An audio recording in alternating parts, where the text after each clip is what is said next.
اللہ نے تو کہہ دیا ہے اللہ ہر چیز پر قدرت رکھنے والا ہے۔ سورۃ الشورى مکی سورت ہے۔ شورا کا مطلب ہوتا ہے مشورہ۔ یہ واحد سورت ہے جس میں آپ کو 2 آیات مقطعات پر ملتی ہیں۔ اور دیکھیں پھر حامیم سے شروع ہو رہی ہے، حامیم عین سین قاف کذالک یوحی الیک والی الذین من قبلک اللہ العزیز الحکیم۔ حامیم عین سین قاف، اسی طرح اللہ غالب اور حکیم تمہاری طرف اور تم سے پہلے گزرے ہوئے رسولوں کی طرف وحی کرتا رہا ہے۔ آسمانوں اور زمین میں جو کچھ بھی ہے اسی کا ہے، وہ برتر اور عظیم ہے۔ آسمان میں کہا جاتا ہے کہ بالشت بھر بھی جگہ خالی نہیں جہاں کہ اللہ کے فرشتے موجود نہ ہوں جو اس کی حمد و ثنا کر رہے ہوں۔ آگاہ رہو، حقیقت میں اللہ غفور اور رحیم ہی ہے۔ جن لوگوں نے اس کو چھوڑ کر اپنے کچھ دوسرے سرپرست بنا رکھے ہیں، اللہ ہی ان پر نگران ہے، تم ان کے حوالہ دار نہیں ہو۔ ہاں اسی طرح اے نبی، یہ قرآن عربی ہم نے تمہاری طرف وحی کیا ہے تاکہ تم بستیوں کے مرکز شہر مکہ اور اس کے گرد و پیش رہنے والوں کو خبردار کر دو اور جمع ہونے کے دن سے ڈراؤ جس کے آنے میں کوئی شک نہیں ہے۔ مکے والے بھی انذار کے پوائنٹ آف ویو سے قرآن نہیں سنتے تھے، برکت کے پوائنٹ آف ویو سے شاید سن لیتے۔ ہم مسلمان بھی آج برکت کے پوائنٹ آف ویو سے قرآن سن لیتے ہیں، انذار کے پوائنٹ آف ویو سے نہیں سمجھتے۔ اللہ نے کہا کہ قرآن کے سمجھنے کی کنجی اس کی عربی زبان میں ہے، اور اللہ نے مقصد بھی بیان کر دیا۔ کیا مقصد ہے اس قرآن کے آنے کا؟ کہ یہ خبردار کرے، لتنذرا، ایک گروہ کو جنت میں جانا ہے اور دوسرے گروہ کو دوزخ میں۔ اگر اللہ چاہتا تو ان سب کو ایک ہی امت بنا دیتا، مگر وہ جسے چاہتا ہے اپنی رحمت میں داخل کرتا ہے، اور ظالموں کا نہ کوئی ولی ہے نہ مددگار۔ کیا یہ ایسے نادان ہیں کہ انہوں نے اسے چھوڑ کر دوسرے ولی بنا رکھے ہیں؟ ولی تو اللہ ہی ہے۔ اللہ مردوں کو زندہ کرتا ہے اور وہ ہر چیز پر قادر ہے۔ تمہارے درمیان جس معاملے میں بھی اختلاف ہو اس کا فیصلہ کرنا اللہ کا کام ہے، وہی اللہ میرا رب ہے، اسی پر میں نے بھروسہ کیا۔ اللہ سے دعا کریں کہ اللہ تعالیٰ مجھے قرآن کا راستہ دکھا دے، اور دوسرا اللہ سے ضرور دعا کریں کہ اللہ تعالیٰ مجھے حدیث کا علم عطا فرما دے۔ اللہ تعالیٰ اسی سے ہمارے اختلاف دور کرے گا۔ اختلاف دور ہوتے ہیں علم آنے سے۔ ہم سمجھتے ہیں علم آنے سے اختلافات بڑھ جائیں گے۔ اللہ تعالیٰ نے کیا کہا ہے کہ اللہ نے یہ کتاب کیوں نازل کی؟ تاکہ تمہارے درمیان اختلافات کو دور کرے۔ تو قرآن کا علم، حدیث کا علم میرے اور آپ کے اختلافات کو دور کرنے والی چیز ہے۔ اس سے اختلاف دور ہوتا ہے، پتہ چلتا ہے کیا چیز سنت ہے، کیا چیز بدعت ہے، کیا ایمان ہے، کیا نفاق ہے، اللہ واضح کر دیتا ہے۔ اسی کی طرف میں رجوع کرتا ہوں، آسمانوں اور زمین کا بنانے والا، جس نے تمہاری اپنی جنس سے تمہارے لیے جوڑے پیدا کیے، اسی طرح جانوروں میں بھی انہی کے ہم جنس جوڑے بنائے، اسی طریقے سے وہ تمہاری نسلیں پھیلاتا ہے۔ کائنات کی کوئی چیز اس کے مشابہ نہیں، وہ سب کچھ سننے اور دیکھنے والا ہے۔ ہر چیز کا جوڑا ہے سوائے اللہ کے۔ آسمانوں اور زمین کے خزانوں کی کنجیاں اسی کے پاس ہیں، جسے چاہتا ہے کھلا رزق دیتا ہے، جسے چاہتا ہے نپاتلا دیتا ہے، اسے ہر چیز کا علم ہے۔ شرع لکم من الدین، اس نے تمہارے لیے دین کا وہی طریقہ مقرر کیا ہے جس کا حکم اس نے نوح کو دیا تھا، اور جسے اے محمد اب تمہاری طرف ہم نے وحی کے ذریعے سے بھیجا ہے، اور جس کی ہدایت ہم ابراہیم اور موسیٰ اور عیسیٰ کو دے چکے ہیں، اس تاکید کے ساتھ کہ قائم کرو اس دین کو اور اس میں متفرق نہ ہو جاؤ۔ یہی بات ان مشرکین کو سخت ناگوار گزری ہے جس کی طرف اے محمد تم انہیں دعوت دے رہے ہو۔ اللہ جسے چاہتا ہے اپنا کر لیتا ہے، اور اپنی طرف آنے کا راستہ اس کو دکھاتا ہے جو اس کی طرف رجوع کرتا ہے۔ اللہ نے بتا دیا اللہ راستہ کس کو دکھائے گا توحید کا؟ جو اللہ کی طرف آنا خود چاہے گا۔ جو اللہ کی طرف آنا ہی نہ چاہے وہ کیسے جو ہے اللہ کی طرف پلٹ سکتا ہے؟ اور جو اللہ کی طرف آنا چاہے گا اس کو کیا کرنا ہوگا؟ علم کی محفل ڈھونڈنی ہوگی، اور جو علم میں آلریڈی لوگ آ چکے ہیں ان کو اور لوگوں کو اٹریکشن دلانے کے لیے، انسینٹیو دلانے کے لیے جگہ بنانی ہوگی۔ آپ دیکھیں کسی کمرے میں بہت زیادہ لوگ ہوں تو کہا جاتا ہے کہ آپ لوگ آگے آگے آ جائیں، آگے آگے آ جائیں تاکہ اور لوگ جگہ بن جائیں۔ تو جو اور اللہ کی طرف جھکے گا، جو اور اللہ کی طرف آئے گا، جو اور احسن عمل کرے گا، اوروں کو جگہ ملے گی، اوروں کو عمل کرنے کا موقع ملے گا، اوروں کو پتہ چلے گا کہ اچھا مجھے بھی تھوڑا سا عمل کرنا ہے، مجھ سے آگے والے تو بہت آگے نکل گئے۔ تو جو اللہ کی طرف رجوع کرے گا اللہ اس کو آگے بڑھائے گا۔ لوگوں میں جو تفرقہ رونما ہوا وہ اس کے بعد ہوا کہ ان کے پاس علم آ چکا تھا، اور اس بنا پر کہ وہ آپس میں ایک دوسرے پر زیادتی کرنا چاہتے تھے۔ اگر تیرا رب پہلے ہی یہ نہ فرما چکا ہوتا کہ وقت مقرر تک فیصلہ ملتوی رکھا جائے گا تو ان کا قضیہ چکا دیا گیا ہوتا۔ اور حقیقت یہ ہے کہ اگلوں کے بعد جو لوگ کتاب کے وارث بنائے گئے وہ اس کی طرف سے بڑے اضطراب انگیز شک میں پڑے ہوئے ہیں۔ جب مسلمان علم کو ڈائلیوٹ کرتے ہیں تو کفار کو موقع مل جاتا ہے ان کے خلاف مختلف سازشوں کو پلاٹ کرنے کا۔ اللہ کے نبی نے توحید کا اعلان کیا، توحید پر عمل کیا اور توحید کی دعوت دی۔ آپ کو اور مجھے بھی یہی کہا جا رہا ہے کہ شک میں مت مبتلا ہونا۔ شک کیا کرے گا؟ شک انسان کو عمل سے دور کر دیتا ہے، شک انسان کو سنتوں کے بارے میں انسان کے ڈاؤٹس کریٹ کر دیتا ہے۔ چونکہ یہ حالت پیدا ہو چکی ہے، اس لیے اے محمد اب تم اس دین کی طرف دعوت دو اور جس طرف تمہیں حکم دیا گیا ہے اسی پر مضبوطی کے ساتھ قائم ہو جاؤ۔ اللہ کے رسول کے ذریعے بار بار مجھے اور آپ کو کہا جا رہا ہے فاستقم کما امرتا، اور ان لوگوں کی خواہشات کا اتباع نہ کرو، یعنی مشکل حالات میں تم جگہ مت چھوڑ جانا، مشکل حالات میں کمپرومائز نہ کر جانا، اللہ ہی کی بات ماننا، لوگوں کی نبضیں مت دیکھتے رہنا۔ ان سے کہہ دو کہ اللہ نے جو کتاب بھی نازل کی ہے میں اس پر ایمان لایا، مجھے حکم دیا گیا ہے کہ میں تمہارے درمیان انصاف کروں، اللہ ہی ہمارا رب ہے اور تمہارا رب بھی، ہمارے اعمال ہمارے لیے ہیں، تمہارے اعمال تمہارے لیے، ہمارے اور تمہارے درمیان کوئی جھگڑا نہیں، اللہ ایک روز ہم سب کو جمع کرے گا، اسی کی طرف ہم سب کو جانا ہے۔ تو مشکل حالات میں کمپرومائز نہ کرنا یہی عقل مندی ہے۔ مشکل حالات میں کمپرومائز کا سلوشن دینا یہ جو ہے آپ کا دشمن ہوگا، آپ کا دوست نہ ہوگا۔ والذین یحاجون فی اللہ من بعد ما استجیبوا لہ، اللہ کی دعوت پر لبیک کہے جانے کے بعد جو لوگ لبیک کہنے والوں سے اللہ کے معاملے میں جھگڑے کرتے ہیں، ان کی حجت بازی ان کے رب کے نزدیک باطل ہے اور ان پر اس کا غضب ہے اور ان کے لیے سخت عذاب ہے۔ وہ اللہ ہی ہے جس نے حق کے ساتھ یہ کتاب اور میزان نازل کی۔ میزان کا مطلب اللہ کی شریعت، جو ترازو کی طرح تول کر صحیح اور غلط، حق اور باطل، ظلم اور عدل اور راستی اور صحیح چیز کے اندر جو ہے فرق کر دیتی ہے۔ اور تمہیں کیا خبر، شاید کہ فیصلے کی گھڑی قریب ہی آ لگی ہو۔ جو لوگ اس کے آنے پر ایمان نہیں رکھتے وہ تو اس کے لیے جلدی مچاتے ہیں، مگر جو اس پر ایمان رکھتے ہیں وہ اس سے ڈرتے ہیں اور جانتے ہیں کہ یقیناً وہ آنے والی ہے۔ خوب سن لو، جو لوگ اس گھڑی کے آنے میں شک ڈالنے والی بحثیں کرتے ہیں وہ گمراہی میں بہت دور نکل گئے۔ ظاہر ہے کہ جب گمراہی پھیلانے میں اپنے سینسز استعمال کریں گے تو ان کے پاس انرجی باقی نہیں رہے گی کہ اپنے سینسز کو ہدایت کے لیے استعمال کر سکیں۔ اللہ اپنے بندوں پر بہت مہربان ہے، جسے جو کچھ چاہتا ہے دیتا ہے، اور وہ بڑی قوت والا اور زبردست ہے۔ جو کوئی آخرت کی کھیتی چاہتا ہے اس کی کھیتی کو ہم بڑھاتے ہیں، اور جو کوئی دنیا کی کھیتی چاہتا ہے اسے دنیا ہی میں دیتے ہیں، مگر آخرت میں اس کا کوئی حصہ نہیں۔ کیا یہ لوگ کچھ ایسے شریک خدا رکھتے ہیں جنہوں نے ان کے لیے دین کی نوعیت رکھنے والا ایک ایسا طریقہ مقرر کر دیا ہے جس کا اللہ نے اذن نہیں دیا؟ اگر فیصلے کی بات طے نہ ہو گئی ہوتی تو ان کا فیصلہ چکا دیا گیا ہوتا۔ یقیناً ان ظالموں کے لیے دردناک عذاب ہے۔ تم دیکھو گے یہ ظالم اس وقت اپنے کیے کے انجام سے ڈر رہے ہوں گے اور وہ ان پر آ کر رہے گا، بخلاف اس کے جو لوگ ایمان لے آئے اور جنہوں نے نیک عمل کیے وہ جنت کے گلستانوں میں ہوں گے، جو کچھ بھی چاہیں گے اپنے رب کے ہاں پائیں گے۔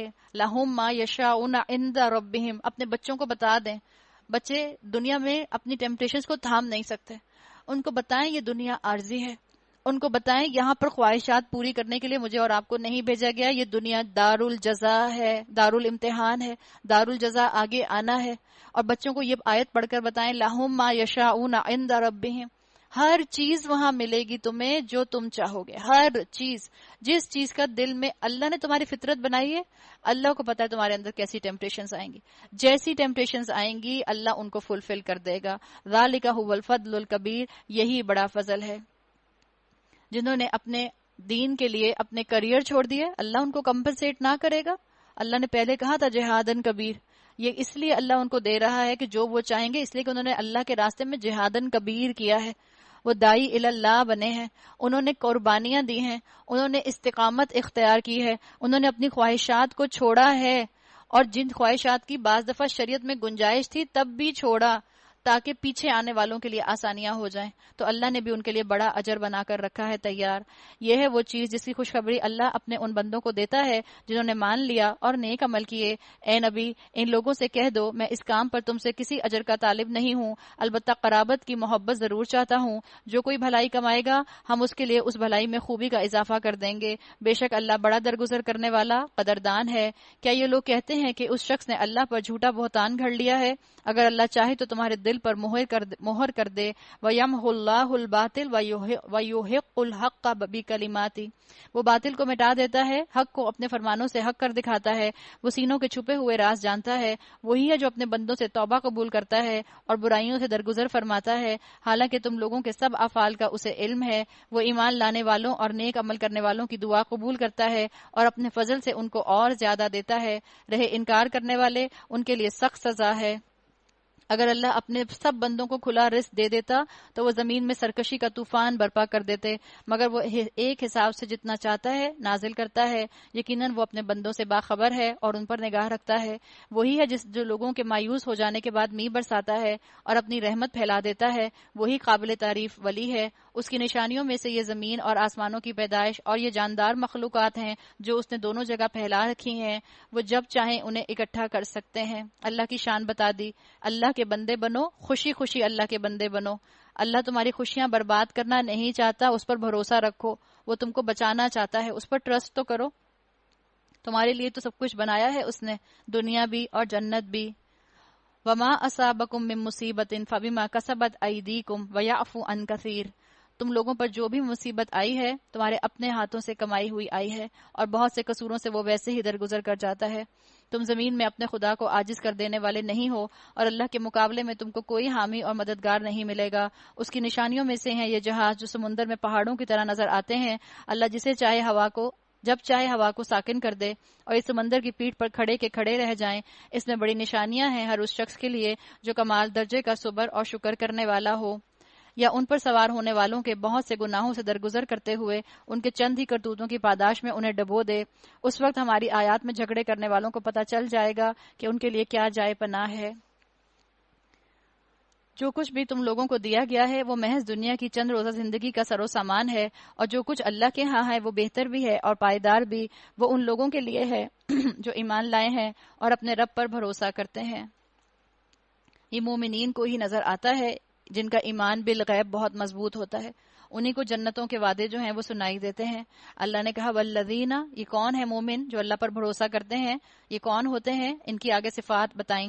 والذین یجتنبون کبائر الاثم، جو بڑے بڑے گناہوں، والفواحش، اور بے حیائی کے کاموں سے پرہیز کرتے ہیں. بے حیائی انسان کو کبیرہ گناہوں کے بھی ضائع کرنے کا سبب بن جاتی ہے. بے حیائی انسان کے کبیرہ گناہوں میں سے ہے، اور بے حیائی کرنے سے انسان کے بہت سی نیکیاں ضائع ہو جاتی ہیں. بے حیائی کیا ہو سکتی ہے؟ کئی اینگل میں ہو سکتی ہے، ہم اچھی طرح جانتے ہیں، ہم کئی دفعہ اس پر بات بھی کر آئے ہیں. بے حیائی یہ بھی ہے کہ کسی ایسی ویب سائٹ لنک پر جایا جائے جس کے اوپر ایسی چیز دیکھی جائے جو دیکھنا اللہ نے منع فرمایا ہے. اور بے حیائی کے اندر موویز اور ڈرامے بھی آ جاتے ہیں، اور ایسی موویز جو ماں باپ کہتے ہیں بچوں کے دیکھنے کی نہیں ہے اور خود کمرہ بند کر کے دیکھتے ہیں. تو کیا مطلب اس کی اجازت مل گئی؟ کیا وہ اس کی پرمیشن مل گیا؟ اس کا NOC مل گیا؟ بے حیائی ہی رہتی ہے، چاہے بچے دیکھیں چاہے ماں باپ دیکھیں. تو بتا دیا گیا کہ جو اپنے رب پر توکل کرنے والے ہیں ان کی پہلی صفت کیا ہے کہ وہ کبیرہ گناہ نہیں کرتے اور بے حیائی کے کاموں سے دور رہتے ہیں. اور کیا کرتے ہیں؟ وَإِذَا مَا غَضِبُوا هُمْ يَغْفِرُونَ، جب غصہ آ جاتا ہے تو درگزر کر دیتے ہیں.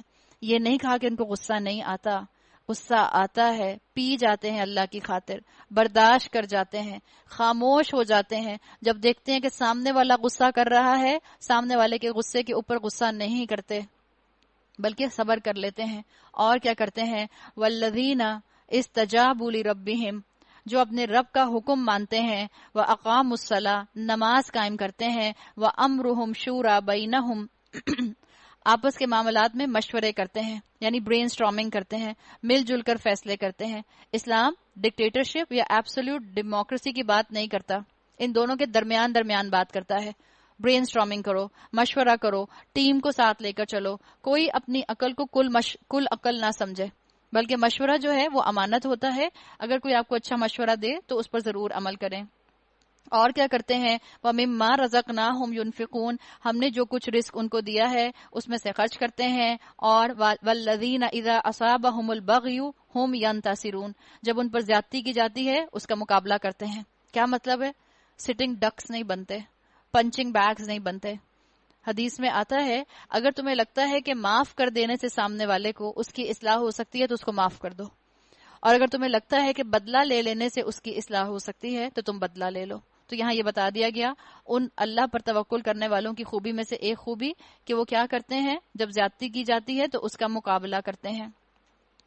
برائی کا بدلہ ویسی ہی برائی ہے، پھر جو کوئی معاف کر دے اور اصلاح کرے اس کا اجر اللہ کے ذمہ ہے، اللہ ظالموں کو پسند نہیں کرتا. ایکسٹریکٹ بتا دیا آپ کو کہ اگر معاف کرنے سے اصلاح ہوتی ہے تو معاف کریں، اگر بدلہ لینے سے اصلاح ہوتی سامنے والے کی تو بدلہ لے لیجئے.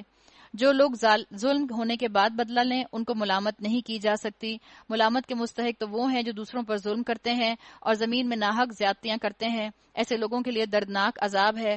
البتہ جو شخص صبر سے کام لے اور درگزر کرے، ولی من صبر و غفر ان ذلک لمن عزم الامور، یہ بڑی اولو العزمی کے کاموں میں سے ہے. اور یہ کب ہوتا ہے؟ جب انسان دین کا کام کر رہا ہوتا ہے. جو مبلغ ہوتا ہے اس کو درگزر کرنا ہوتا ہے. اگر آپ دین کے مبلغ بن گئے ہیں اب آپ بدلہ نہیں لیں گے. اللہ نے اجازت دی ہے بدلہ لینے کی، لیکن اللہ نے کہہ دیا کہ جو اللہ کے دین کے چلنے والے لوگ ہوتے ہیں ان کے لیے صبر کا موقع کیا ہے کہ وہ بدلہ نہ لیں. تو اللہ تعالیٰ نے اگر آپ کو موقع دیا ہے دین کی تبلیغ کرنے کا تو بہترین طریقے سے لوگوں کو درگزر کر دیجئے. ایک چیز سمجھ لیں، دو طریقے ہوتے ہیں، ایک ہے تبلیغ اور ایک ہے دین کا نفاذ. جب تبلیغ کرنی ہوگی تو بہترین اخلاق اپنایا جائے گا، درگزر درگزر درگزر کیا جائے گا. جب دین نافذ کرنا ہوگا اب درگزر نہیں کرنا، اب تو پالیسیز کے اوپر امپلیمنٹیشن کروانی ہی کروانی ہے. تو بتا دیا گیا کہ درگزر کرنا اچھا ہے تبلیغ کے معاملے میں، لیکن اگر دین نافذ کرنا ہو پھر تمہیں رولز اور ریگولیشنز کو سامنے لانا ہوگا. جس کو اللہ ہی گمراہی میں پھینک دے اس کا کوئی سنبھالنے والا اللہ کے بعد نہیں. تم دیکھو گے کہ یہ ظالم جب عذاب دیکھیں گے تو کہیں گے اب پلٹنے کی کوئی سبیل نہیں، اور تم دیکھو گے یہ جہنم کے سامنے جب لائے جائیں گے تو ذلت کے مارے جھکے جا رہے ہوں گے اور اس کو نظر بچا بچا کر کنکھیوں سے دیکھیں گے. اس وقت وہ لوگ جو ایمان لائے تھے کہیں گے واقعی اصل زیانکار وہی ہیں جنہوں نے آج قیامت کے دن اپنے آپ کو اور اپنے متعلقین کو خسارے میں ڈال دیا. خبردار رہو ظالم لوگ مستقل عذاب میں ہوں گے. یہاں پہ الفاظ کیا آئے ہیں؟ ان الخاسرین الذین خسروا انفسهم واہلیہم یوم القیامہ. اہلیہم کا ذکر بھی آیا ہے، نہ اپنی فکر کی نہ اپنی اولاد کی فکر کی، نہ خود کانفیڈنٹ مسلم بنے نہ ان کو کانفیڈنٹ مسلمان بنایا، نہ خود دین کا علم حاصل کیا نہ ان کو دین کا علم دیا. بہترین سے بہترین مونٹیسری میں تو ان کو ڈال دیا علم حاصل کرنے کے لیے، لیکن دین کی طرف ان کی تعلیمات پہنچانے کے لیے اس کی کوئی سٹرگل نہ کی. ویسے تو میجورٹی ہمارے ہاں معاشرے کے اندر لوگ اپنے بچوں کو ہوم سکولنگ نہیں کراتے. کیوں نہیں کراتے؟ مونٹیسری بھی ہوم سکولنگ کے نام پر نہیں ہوتی کہ نہیں آج کل تو آپ کو مونٹیسری میں ڈالنا ہوتا ہے، ورنہ بچہ آپ کا گروم نہیں ہوتا، ورنہ بچہ آپ کا ٹرینڈ نہیں ہوتا. تو ہم دنیا کی تعلیم کے لیے ہوم سکولنگ نہیں کرواتے، دین کے تعلیم کے لیے ہم کیا کہتے ہیں؟ ہم ہوم سکولنگ کرا لیں گے، ہم خود پڑھا دیں گے، ہم خود سمجھا دیں گے، ہم بتا دیں گے. اور پھر انسان کیا کرتا ہے؟ جیسے خود علم سے غافل ہوتا ہے ایسے ہی اپنے اہلیہم سے بھی دین سے غافل کر دیتا ہے ان کو بھی. اور ان کے حامی اور سرپرست نہ ہوں گے جو اللہ کے مقابلے میں ان کی مدد کو آئیں. جسے اللہ گمراہی میں پھینک دے اس کے لیے بچاؤ کی کوئی سبیل نہیں. استجیبوا لربکم من قبل ان یاتی یوم لا مرد له من اللہ. مان لو اپنے رب کی بات قبل اس کے کہ وہ دن آئے جس کے ٹلنے کی کوئی صورت اللہ کی طرف سے نہیں ہے. اس دن تمہارے لیے کوئی جائے پناہ نہ ہوگی اور نہ کوئی تمہارے حال کو بدلنے کی کوشش کرنے والا ہوگا. اب اگر یہ لوگ منہ موڑتے ہیں تو اے نبی ہم نے تم کو ان پر نگہبان بنا کر تو نہیں بھیجا، تم پر تو صرف پہنچا دینے کی ذمہ داری ہے. انسان کا حال یہ ہے کہ جب اسے اپنی رحمت کا مزہ چکھاتے ہیں تو اس پر پھول جاتا ہے، اور اگر اس کے ہاتھوں کا کیا دھرا کسی مصیبت کی شکل میں اس پر الٹا پڑتا ہے تو سخت ناشکرا بن جاتا ہے. للہ ملک السماوات والارض، اللہ زمین اور آسمانوں کی بادشاہی کا مالک ہے. جو کچھ چاہتا ہے پیدا کرتا ہے، جسے چاہتا ہے لڑکیاں دیتا ہے، جسے چاہتا ہے لڑکے دیتا ہے اور لڑکیاں ملا جلا کر دیتا ہے، جسے چاہتا ہے بانجھ کر دیتا ہے. وہ سب کچھ جانتا ہے اور ہر چیز پر قادر ہے. تقدیر کا معاملہ بتا دیا، یہ چیزیں اللہ کے اختیار میں ہیں، اس پر زور نہ لگاؤ. اور مسلمان مومن عورتیں مومن مرد اس چیز کا بھی خیال رکھتے ہیں کہ ان کی شادی کا مقصد صرف ایک نہیں ہے اولاد پیدا کرنا، بلکہ ان کو بتا دیا گیا اس قرآن کی تعلیمات کے ذریعے لِتَسْكُنُوا إِلَيْهَا، تاکہ وہ اس کی طرف سکون حاصل کریں. ایک دوسرے کو اطمینان پہنچانے کا ذریعہ بننا بھی ایک بہت بڑا مقصد ہے. اگر اولاد کسی کو نہیں دی تو انسان کے اندر احساس محرومی نہیں ہونی چاہیے. یاد رکھیں اولاد انسان کے لیے بڑا فتنہ، بڑی آزمائش ہے. کسی بشر کا یہ مقام نہیں ہے کہ اللہ اس سے روبرو بات کرے. اس کی بات یا تو وحی کے طور پر ہوتی ہے یا پردے کے پیچھے سے، یا پھر وہ کوئی پیغام بر فرشتہ بھیجتا ہے اور وہ اس کے حکم سے جو کچھ چاہتا ہے وہی کرتا ہے. وہ برتر اور حکیم ہے. اسی طرح اے نبی، ہم نے اپنے حکم سے ایک روح تمہاری طرف نازل کی ہے. تمہیں کچھ پتا نہ تھا کہ کتاب کیا ہوتی ہے، ایمان کیا ہوتا ہے، مگر اس روح کو ہم نے ایک روشنی بنا دیا جس سے ہم راہ دکھاتے ہیں اپنے بندوں میں سے جسے چاہتے ہیں. یقیناً تم سیدھے راستے کی طرف رہنمائی کر رہے ہو، اس خدا کے راستے کی طرف جو زمین و آسمان کی ہر چیز کا مالک ہے. الا الی اللہ تسیر الامور، خبردار رہو سارے معاملات اللہ ہی کی طرف رجوع کرتے ہیں. آپ صلی اللہ علیہ وسلم کی حدیث کا مفہوم آتا ہے، آپ نے کہا ایمان تمہارے سینوں کے اندر کپڑوں کی طرح پرانا ہو جاتا ہے. تو جیسے تم کپڑا دھو کر پاک کر لیتے ہو، ایسے ہی تجدید ایمان کیا کرو، ایسے ہی ایمان کا مذاکرہ کیا کرو، ایسے ہی اپنے دل کی بھی سپرنگ کلیننگ کیا کرو جیسے اپنے گھروں کی سپرنگ کلیننگ کرتے ہو. سورہ زخرف مکی صورت ہے. زخرف کا مطلب نقش و نگار بھی ہوتا ہے. زخرف کا مطلب گولڈ بھی ہوتا ہے، گولڈ کوٹنگ بھی ہوتا ہے، ڈیکوریشن بھی ہوتا ہے. بسم اللہ الرحمن الرحیم. آپ دیکھیں پھر حامیم سے شروع ہو رہی ہے. حامیم والکتاب المبین انا جعلناہ قرآنا عربیا لعلکم تعقلون. حامیم، قسم ہے اس واضح کتاب کی، ہم نے اسے عربی قرآن بنایا ہے. قرآن کا مہینہ ہے، قرآن پر وقت لگائیں، قرآن کی عربی پڑھیں، میکسیمم کوشش کریں کہ آپ ایک قرآن مکمل کر لیں. اگر ابھی آپ پیچھے رہ گئے ہیں تو طاق راتوں میں میکسیمم قرآن پڑھنے کی کوشش کریں. خواتین اکثر کہتی ہیں ہم طاق راتوں میں کیا کریں.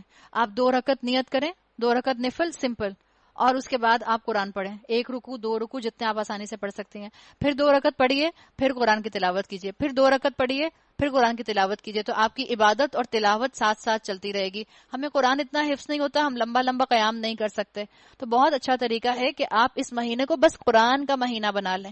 اللہ نے رمضان کے مہینے کے لیے کہا ہے شہر رمضان الذی انزل فیہ القرآن، یہ وہ مہینہ جس میں قرآن نازل کیا گیا. تو اللہ نے یہاں کہہ دیا عربی قرآن بنایا ہے، تو میکسیمم عربی قرآن کے ساتھ بھی وقت گزاریے تاکہ تم لوگ اسے سمجھو. اور در حقیقت یہ ام الکتاب میں ثبت ہے، ہمارے ہاں بڑی بلند مرتبہ اور حکمت سے لبریز کتاب ہے. اب کیا ہم تم سے بیزار ہو کر یہ درس نصیحت تمہارے ہاں بھیجنا چھوڑ دیں صرف اس لیے کہ تم حد سے گزرے ہوئے ہو؟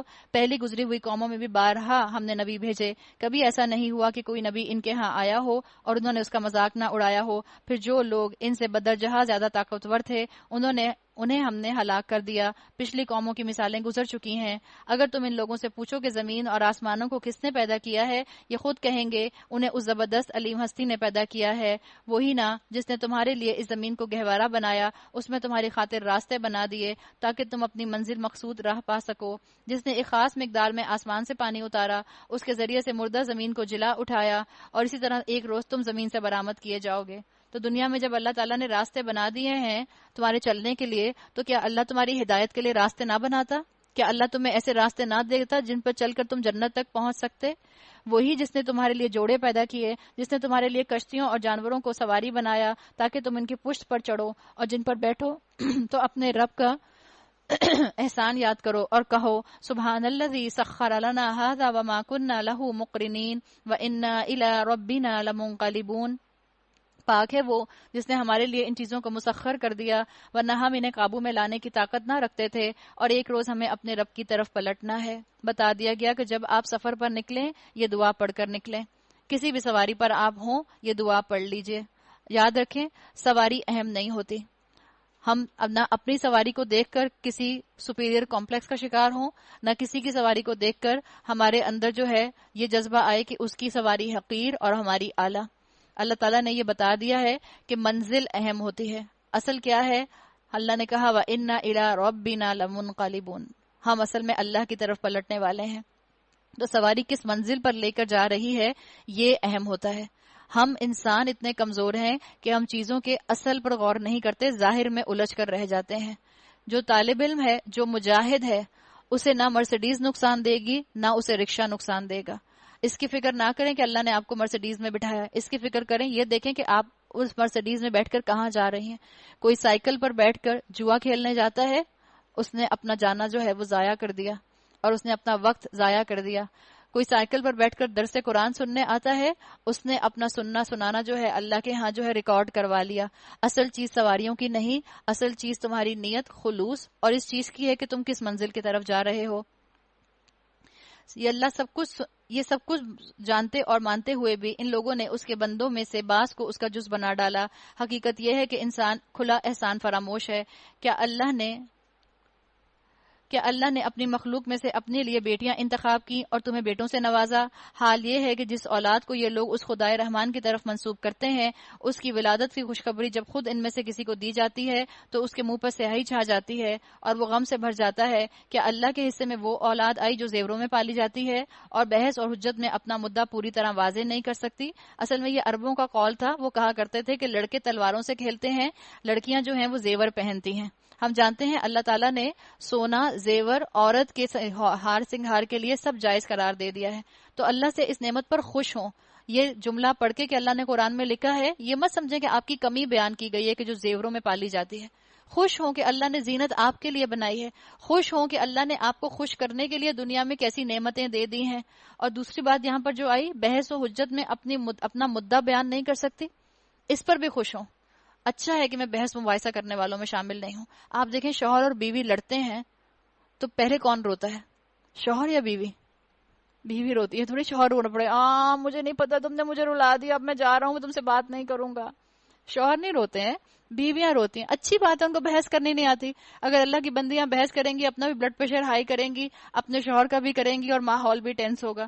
تو ایک طرح سے یہ عورتوں کی فائدے میں اللہ تعالیٰ نے بات کر دی یہاں پہ کہ عورتیں جھگڑا کرنے والیاں نہیں ہوتی۔ اللہ نے تو یہاں بھی عورتوں کی سائیڈ لی ہے۔